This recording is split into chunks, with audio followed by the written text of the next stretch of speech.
Thank you so much for joining me for another Women Crush Wednesday. Today we're going to talk about Ida B. Wells, who is a very important civil rights activist and investigative journalist.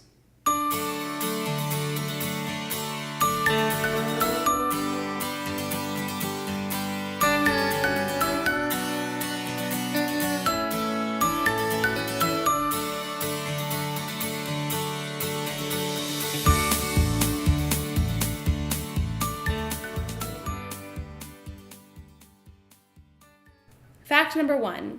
Ida B. Wells was born in Mississippi just a few months after the Emancipation Proclamation was issued. Once her parents were freed, they dove straight into political activism and worked towards the advancement of Black people after the Civil War. Ida followed in her father's footsteps and attended Shaw College, which is now called Rust College. Unfortunately, she was kicked out after she confronted the college president and later went on to attend Lemon Owens College, which is located in Memphis. Fact number 2. When Wells was 16 years old, her infant brother Stanley and her parents died during a yellow fever epidemic. Now, her family decided that they wanted to split up the remaining 6 Wells children and send them to various foster homes.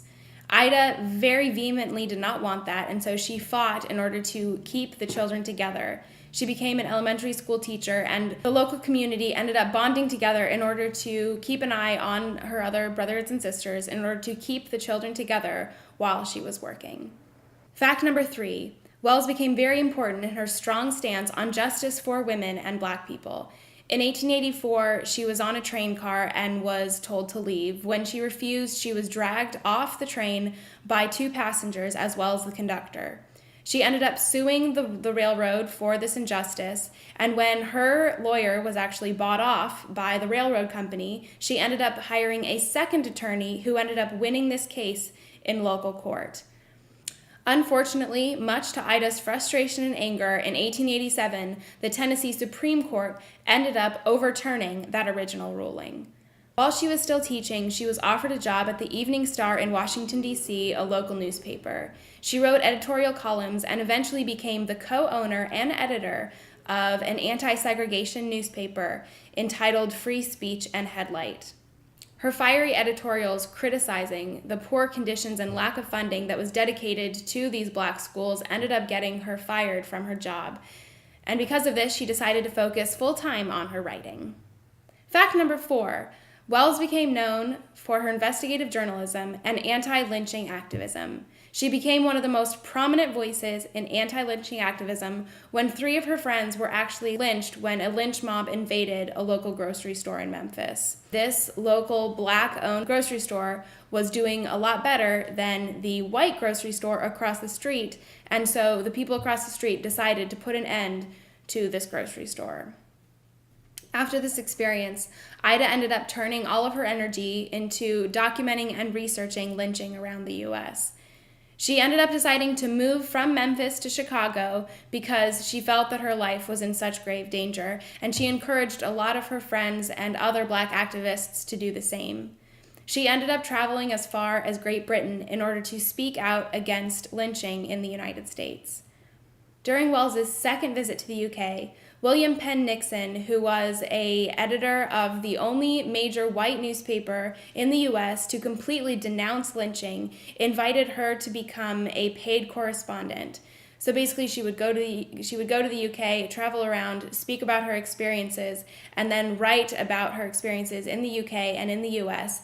while she was denouncing lynching. This made her the first Black woman to be a paid correspondent for a major mainstream white newspaper. Wells ended up often butting heads against the white suffragists during that time. Of course, the white suffragists were fighting for the women's right to vote, and many of them were not concerned or really appreciative of Black activism. In one such incident, Wells ended up having a confrontation with white suffragist Frances Willard in what was called the Willard controversy. The New York Times ended up lashing out against Wells and basically wrote an article about how the reason that lynching was occurring was because Black men were more prone to rape than anyone else. Additionally, they said that the reason that Wells was writing about all of these issues was because she was money hungry and was doing it only for the money. Now, incidentally, this completely backlashed against the New York Times, and this ended up getting Wells a lot more support in Britain because people realized how ridiculous this whole situation was. Fact number 5. Wells fought for justice throughout her entire life and ended up working with such important men as Frederick Douglass and W.E.B. Du Bois. Douglass praised her by saying, "You have done your people and mine a service. What a revelation of existing conditions your writing has been for me."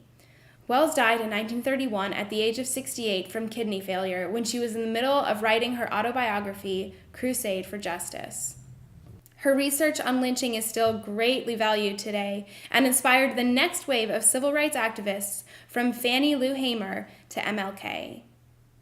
Thank you so much for joining me for another Women Crush Wednesday, where we learned all about Ida B. Wells, who was a very important civil rights activist, as well as had a very strong voice in the anti-lynching movement.